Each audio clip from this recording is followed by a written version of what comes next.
Mr. Duncan's wife sadly passed away during childbirth, leaving him alone with his newborn twin daughters. When the girls were 5 years old, he remarried, but his new wife disliked the children and called them bastards. This led to a painful divorce. From that moment on, Mr. Duncan vowed never to marry again. He sold all his property to provide for his daughter's education. His neighbors laughed at him. Sell your only source of income for the sake of girls? They will grow up, get married, and forget you. But he did not give up. Years passed, and now his daughters have returned, not just to visit their father, but to thank him for all the sacrifices. Want to know more? Watch the full video. If you are new to our channel, subscribe. And to our regular viewers, thank you for your support. The air in St. Bridget's Maternity Hospital was filled with excitement until the signal from the monitors began to slow. Christiane's last cry died away, and silence fell over the room. Meanwhile, Mr. Duncan wandered the corridor, dreaming of aeroplanes for the son he was expecting. The doctor approached, taking off his hat. "Your wife is dead, but your daughters are alive." The nurses placed two tiny girls, identical twins, in his trembling arms. He whispered through his tears, "Lillian, Millie, I will take care of you myself." Widowed and without support, he carried the babies into the dark night. At home, unpaid bills and funeral chores awaited him. There was no sleep until dawn. The girls were crying from hunger, and there was no formula left. He ran out into the city, tucking his daughters under his coat, and met the midwife, Madame Ayel. She handed him 2 bottles of donor milk. "Now they are all our children," she said. These words gave him hope. He sang them the lullabies their mother loved, cut swaddling clothes out of old sheets, boiled water in rusty pots, learned to swaddle by trial and error. Neighbors whispered, "A carpenter can't raise babies," but he persevered, building a mobile over the crib from scrap wood. Every night, tired, he stood in the bedroom doorway, telling his daughters about their mother, who loved mango pie and laughed louder than church bells. He prayed that one day they would understand the price their mother had paid. The twins grew bigger every day. After 3 months, Lillian found her toe, and Millie learned to scream louder if her sister got more attention. Mr. Duncan combined feedings with orders for furniture, carving headboards, rocking the cradle with his foot. One day he passed out from fatigue. When he came to, the headman's wife stood over him and said, "Pride will destroy you." She organized help. Women came in turns, washed, cooked, and shared secrets of caring for babies. Madame Ayel brought milk every evening. Christiana taught many women to read. Now they repay her. He kept detailed records of feedings so that the girls would grow up healthy. Over time, they turned the workshop into a playground, and wood shavings became confetti. Lillian's first word was simple, ball. Millie was the first to say, "Daddy." Each new achievement of his daughters strengthened Mr. Duncan's resolve to give them everything he himself had been denied, especially in education. But the rumors in the neighborhood took a new turn. "A man cannot live without a wife," the elders insisted. "Children need a mother's hand." Women began to appear in the shops, as if by chance, unobtrusively admiring his work and hinting at lonely evenings. He smiled politely, but his heart remained closed. At night, he talked to the portrait of Christiana, sharing his doubts. "Can I give them everything they need? Are wooden toys enough?" The face on the portrait glowed in the candlelight, as if quietly approving of his path. One Sunday after the service, Pastor Ausu spoke of the importance of a life partner. Under the weight of these words, Duncan felt as if the bench beneath him had cracked, although it was only a feeling. People continued to stare as he led the girls out of the church. Later, as he rocked them, he wondered out loud, "Should I take a chance on someone else in our lives?" The question went unanswered, carried away by the wind along with the scent of fresh cedar. Over the next few months, the 3 of them became a fortress. From the outside, some saw only disorder. Shavings, diapers hanging out to dry, overdue orders. But inside, there was a music of its own, laughter and lullabies, a melody that could drown out even the most vicious tongues.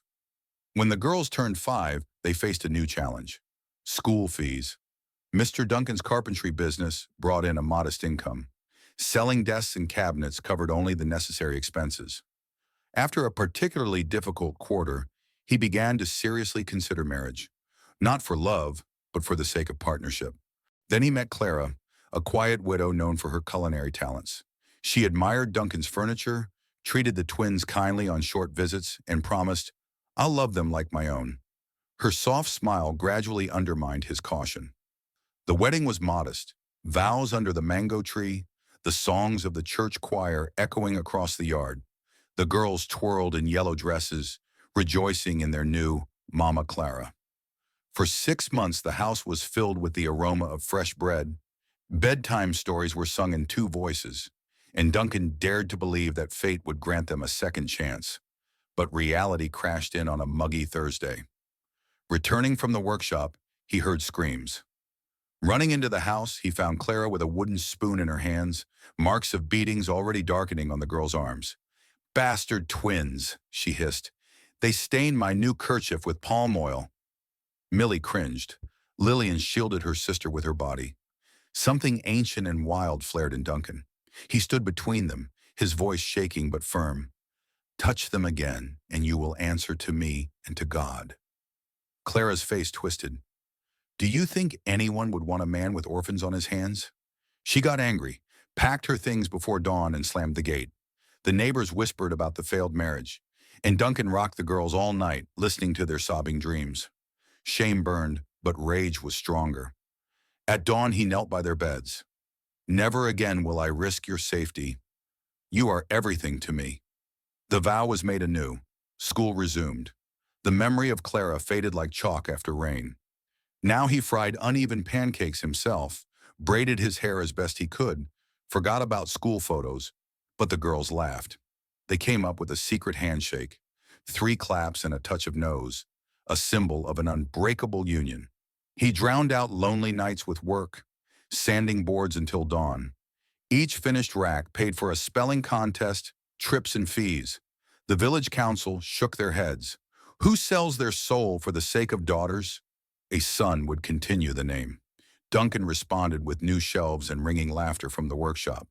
So the twins understood the main lesson. Family is those who choose you every day. Elementary school flew by like a cloud of chalk and lunchbox exchanges. Lillian fell in love with science. Millie took apart old radios, assuring that she would make them sing. Duncan was proud but anxious about the rising costs of the high school. The price of lumber was rising. The orders were not increasing. He cut back on food, worked nights, making office desks by the weak light of a kerosene lamp.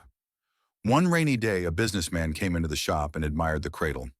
"Your talent is wasted here. Open a showroom in town." Duncan smiled but shook his head. His dreams were in school uniforms, not suits. Then the state inspectors came. New permits, repairs, security, all costing more than a year's income. He begged for an extension, but was ordered to close. That night, staring at the paper on the kitchen table, his face buried in his calloused palms, the twins, now teenagers, watched in silence. Millie whispered, "Daddy, we can do this." They began collecting scraps of wood, making birdhouses and selling them at Sunday markets. Lillian painted the wings. Millie designed the rotating stands. The income was small. Duncan thought about selling the workshop, as if cutting off his own arm. But the future demanded a sacrifice. He submitted the documents to the land registry and returned with a for sale sign. Gossip flared up. "Fool. The girls will get married and leave. The son would have stayed." The twins heard but kept quiet. They simply made the birdhouses brighter, turning pain into art. 3 months later, a buyer was found. This was enough for school fees and a modest life. With trembling fingers, he signed the papers. On the day of the move, the girls put their palms to the dusty walls. "Thank you, workshop. You fed us." Duncan closed the door for the last time. Tears dripped onto the iron lock. He left, carrying only a toolbox and holding his daughter's hands. Moving to the city became inevitable. They rented 2 tiny rooms behind the central library, next to the school. It was hard to find work. The only vacancy was as a library cleaner. The pay was modest, the hours were from dawn to noon. He applied. The manager, Mrs. Mensa, looked at his palms and said, "Those who respect wood will understand books. The job is yours." Every morning he washed the marble corridors, polished the tables, oiled the hinges. He inhaled the smell of paper and ink, a different forest, but familiar. The twins came after school, did their homework between the shelves, while their father washed the floor. The librarians adored them, secretly slipping books into their backpacks. In the evenings, they ate one bowl of jollof between the three of them, solved riddles, studied by the single light bulb. Millie took apart alarm clocks. Lillian drew routes on maps. Duncan admired. The thirst for knowledge conquered even hunger. But the city had a sharp tongue. Market women shouted, "Where is your wife?" Taxi drivers cracked jokes. He endured, collecting insults in a piggy bank, to build something better from them. One day the school announced a trip to the airport. The amount was unaffordable. He thought about the pawn shop. But Lillian stopped him. "Daddy, don't. We'll write an essay instead." Mrs. Mensa paid for the trip without a word. When the twins walked out onto the runway and heard the roar of the planes, fate spoke. Lillian felt the engines trembling in her blood. Millie watched the flaps, her eyes glowing with equations. When they got home, they both said, "We're going to be pilots." Duncan nodded, his heart aching with fear and pride. "Then we're aiming for the sky," he said, knowing the ground was already cracking beneath him. High school had nearly killed them. He patched shoes with leather from old orders, altered uniforms to the limit, washed stairs at night. The twins baked pies at fairs, saved in a jar labeled "To the Sky."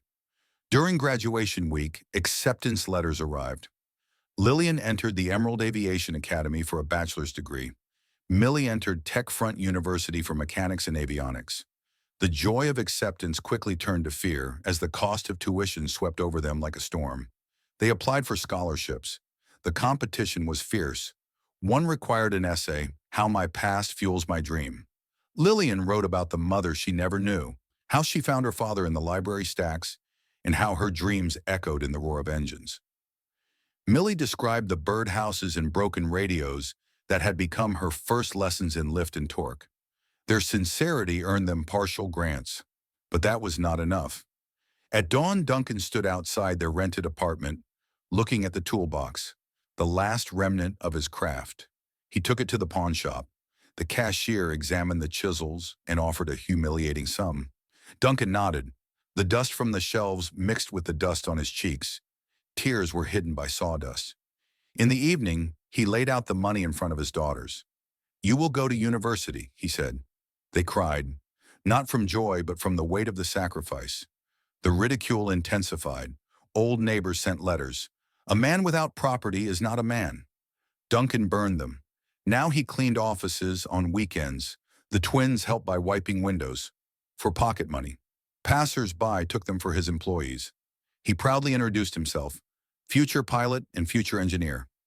Someone laughed, someone gave for travel. By September, they scraped together funds for the first semester. On the day of the move, Duncan borrowed a wheelbarrow. They threw 2 suitcases and a stack of used textbooks. On campus, students in shiny cars glanced sideways. The twins waved. Before leaving, he knelt down, in defiance of the publicity, and prayed over them. "Lord, take my strength, give them success." The elevator in the dorm closed. The daughters went up. He stayed on the ground. He walked home, both empty and full. The city lights blurred. For the first time since Christiane died, he allowed himself to dream of a future where grief was not a headline, but a footnote. The university was dazzling and unforgiving. Lillian struggled with advanced physics. Millie struggled with calculus and design. Many of her classmates arrived with drivers. The twins rose before dawn and shook on buses, notebooks on their laps. At night, they cleaned the cafeteria, taking the last of the soup into a thermos for their father. Duncan was 48. His body ached from every rub, but he didn't give up. In between, he called his daughters, reading inspirational quotes scrawled on napkins. "Pressure makes rough stones smooth," he said. They repeated this phrase before every exam. Halfway through the semester, Millie's laptop broke. Her entire coursework was gone. There was no replacement. She huddled in the computer labs at night until security started complaining. Lillian studied with a flashlight so Millie could take their shared desk. Fatigue knocked on the door like an annoying tutor, but they didn't open it. At one symposium, Lillian startled a visiting pilot with questions about cockpit ergonomics. He offered mentorship and access to flight simulators. Meanwhile, Millie won a competition, a design for adjustable winglets for light aircraft. The prize covered the next month's rent. They called their father, his voice shaking with relief. Duncan, alone in the library hallway, began to dance with a broom, tears streaming down his smile. God hears those who knock persistently, he whispered. But the difficulties persisted. One day he slipped on wet marble and strained his back. A sick leave meant loss of income. For a week he lay awake, worrying about his tenants and his debts. The twins worked part-time at the student cafeteria and walked dogs for wealthy professors, sending home every penny they earned. Life's difficulties repeated themselves like the gears of a clock, but never stopped the whole machine. By the end of the semester, both girls were in the top 5 students. Their names graced the honor rolls, and the whispers of disdain gave way to respect. Back in their tiny rooms, they slapped each other's hands over bowls of instant noodles. Outside, fireworks exploded to celebrate the university's founding day, but inside, the three celebrated their quiet victory, faith that had proven stronger than circumstances. Sophomore year began with hope, until Duncan received an eviction notice. The rent exceeded his salary as a janitor. He moved his things into the church's utility room and slept on a mattress in the library's storage room. When the girls came home for the holidays, he made up stories about the improvements to the apartment. They sensed he was being cheated, but they respected his pride. One night, he fell asleep from exhaustion without turning off the scrubber. It jerked and crashed into the shelves, sending books tumbling like dominoes. A rare first edition fell into the dirty water. Mrs. Mensah gasped, "Duncan, you're ruining your health!" The threat of being fired forced him to tell the truth. Instead, she organized a fundraiser, citing his many years of service. Faculty members donated money, alumni sent checks. Soon they were able to cover medical expenses and rent a modest room near campus. Duncan objected, but Mrs. Mensah insisted, "You fixed our books. Let us fix your life." During his recovery, he began taking evening classes in computer design. The twins supported him. Lillian monitored his recovery via video link. Millie sent sketches of ergonomic chairs to prevent further injuries. Their bond grew stronger despite the adversity. At the end of the year, the aviation school announced a competition for an internship at Skyway Airlines. There were only 2 spots. Lillian submitted her documents, competing with children from influential families. On the day the results were announced, she saw her name on the list. First. Crying with happiness, she threw herself into her sister's arms. "Daddy's mop gave me wings." Meanwhile, Millie got a summer internship at Erich Manufacturing. Her prototype of an aircraft bracket made an impression, and the contract was extended, offering a scholarship. She sent half to Duncan, and for the first time in many years, he got health insurance. At night, he wrote down his gratitude in his journal, for the spilled milk that led to donors, for the broken cradles that grew into birdhouses, for the sleeping on the floor that turned strangers into friends. He realized that pain carved out space for blessings, splinter by splinter. The 3rd year flew by, with theses, hours in simulators, and sleepless nights. Their motto was simple: one more step. In moments of anxiety, they called home to hear Duncan's velvety voice with Psalm 23. He, in turn, relied on his library colleagues who monitored his diet and forced him to rest. A month before exams, he felt chest pain again. Doctors diagnosed hypertension. Medication became a new expense. Lillian wanted to quit the course and work part-time. He forbade it. Millie offered to sell her phone. He refused. A compromise was found. The girls sent him containers of ready-made food. Lillian successfully passed the flight control exam. Millie presented her graduation project, a diagnostic module for aircraft systems with AI. The judges awarded the highest prize. Rumors began to circulate. The twins of the janitor who gave everything. The media asked for an interview. They refused, citing exams. The library was preparing a farewell party.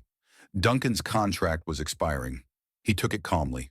Times are changing. Mrs. Mensah secretly sent out his resume. A few days later, the Artisan Gallery offered him a job as a consultant in furniture design for hotels. The salary was 3 times higher. When he told the news to his daughters, they screamed so loudly that the alarm went off in the dorm. 3 victories in 1 week. Lillian clapped her hands. "Daddy's back in business." Millie calculated how much it would cost to pay off the utility debts. Exactly 2 paychecks. The exams were passed, the orders for the gowns were placed. Duncan had an old suit mended and ironed until it shone. He bought a used camera and taught himself the basics of photography on YouTube, determined to capture every moment himself. In his journal, he wrote, "Christiana, look at what your girls have become." Graduation day was as bright as a prophecy. Rows of caps glittered across the stadium. Duncan took his place in the front row among the mentors and parents. When Lillian stepped onto the stage, he shouted, "That's my cap!" And the entire room burst into laughter. Camera flashes lit up the space. Duncan tried to take a picture, but tears blurred the lens. Strangers took his place. After the ceremony, the twins led him to the runway, where Skyway Airlines had prepared a training plane.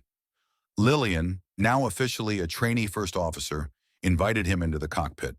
He ran his fingers over the switches as if they were sacred.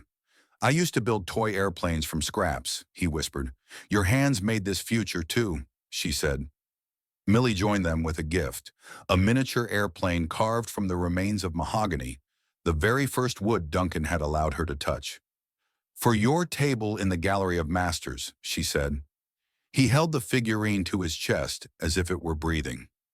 As reporters interviewed the family, one journalist asked Duncan what gave him strength. He answered simply, "Their mother's promise." The short clip went viral, inspiring parents across the country. Donations began pouring into a new scholarship fund the twins had created and named after their mother, Christiana's Pledge, to support girls in STEM fields. That night, they dined at a roadside stand, ordering fries and plantains, preferring modest fare to lavish feasts. Between bites, they discussed plans.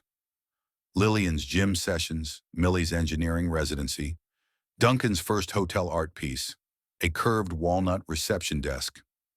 Different paths, one heart.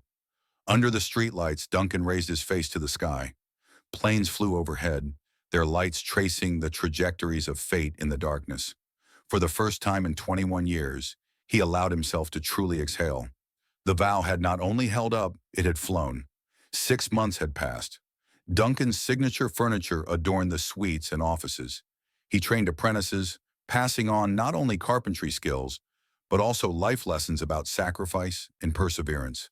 In the evenings, he studied himself, taking logistics courses. "Education never ends," he repeated, as he once told his daughters. Lillian was already flying regional flights, collecting postcards from the cities she had drawn on old maps as a child. Every time she landed, she whispered, "Daddy, we did it." Millie had patented the diagnostic module, and Aerotech offered her a management position. She made a counter condition, a grant for environmental research. The company agreed.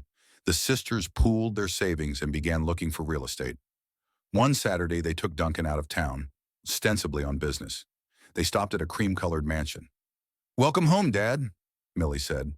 The sign by the door read, "Duncan's house." He was speechless.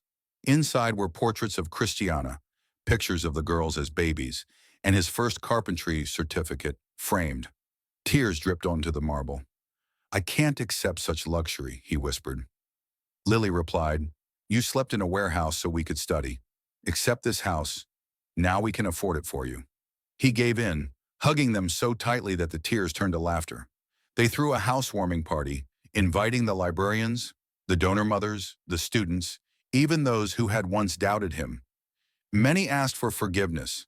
Some were silent, humbled by the proof of their father's faith. Duncan raised his glass of malt whiskey in a toast to Christiana and all the invisible allies who had helped along the way. That evening, from his balcony, he watched the lights of the city flicker like candles in prayer. In the distance, a plane rose into the sky. Maybe Lillian was at the controls, maybe not. But now the sky was personal, like a diary written in turbine tracks. When life finally found stability, the sisters turned their gaze outward. They presented the city council with a bold project, a combined primary school and clinic in their home village, which lacked both doctors and teachers. Funding came from their salaries, Duncan's profits, and donations generated by the media coverage. The city council allocated the land and construction began. Duncan personally oversaw the woodworking, creating desks that accommodate the often overlooked left-handed. Lillian held weekend aviation clubs where children were thrilled to make paper airplanes. Millie installed solar panels and explained the basics of renewable energy in simple terms. A crowd gathered on opening day. The sign on the building's facade read, Christiana Memorial School and Health Center. The ribbon was cut to the sound of a children's choir, and Skyway Airlines performed a flyover in Lillian's honor. The children squealed with delight. The elders cried. Duncan said in his speech, "People used to say that investing in girls was a waste. Today, girls are investing in each of us." The crowd burst into applause. Newspapers wrote about the twins, extolling their success, but they always gave credit to the community, generous donors and early mentors such as Madame Ailey and Mrs. Mensa, who were presented with plaques. They believed that humility was the runway to lasting influence. In the months that followed, the new clinic saw a sharp drop in preventable illnesses, and school performance doubled, especially among girls. Success stories quickly spread. One student proudly declared, "I'm going to be a pilot and a doctor," inspired by both sisters. A vow made years ago echoed beyond the horizon. But with triumph came old troubles. Clara, the stepmother who had once abandoned them, suddenly appeared at Duncan's gallery, thin and lost. Her second husband had squandered their savings, and she was now looking for work. The staff were nervous, but Duncan offered her a cup of tea. Over the ferry, she apologized for her earlier cruelty. "I was drowning in my own bitterness," she confessed. Duncan felt a flash of anger, but he remembered the sleepless nights he'd spent carving forgiveness out of wood.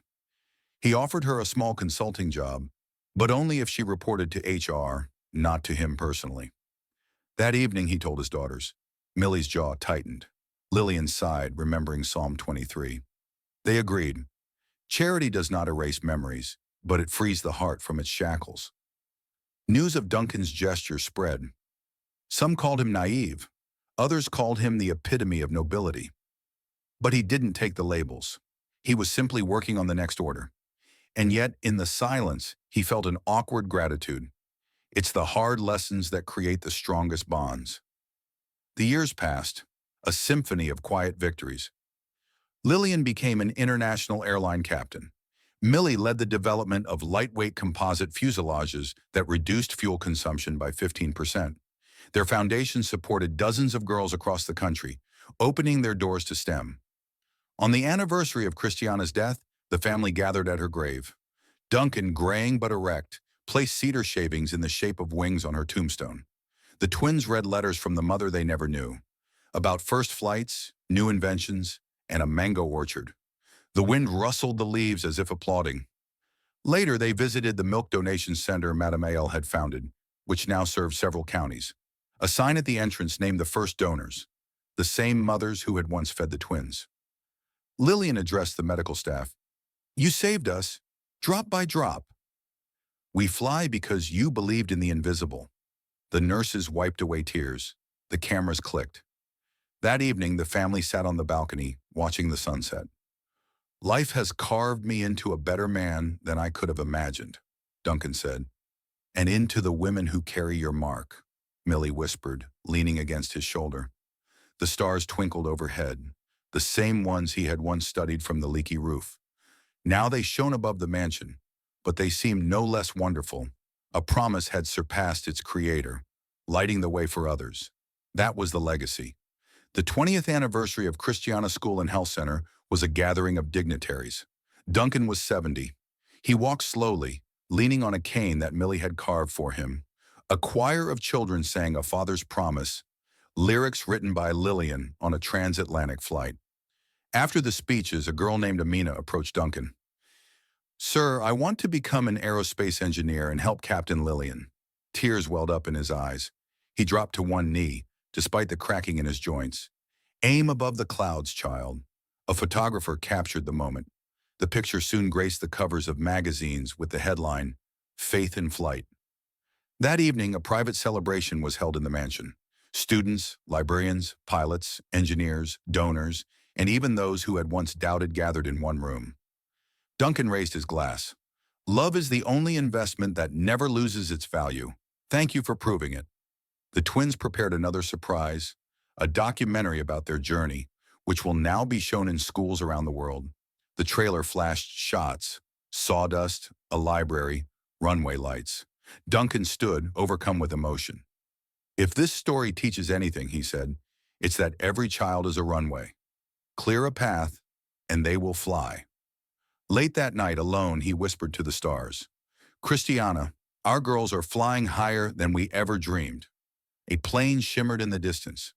Perhaps Lillian was at the controls, or perhaps not, but its bright trajectory traced a signature across the sky, proving that vows made in love can defy even gravity.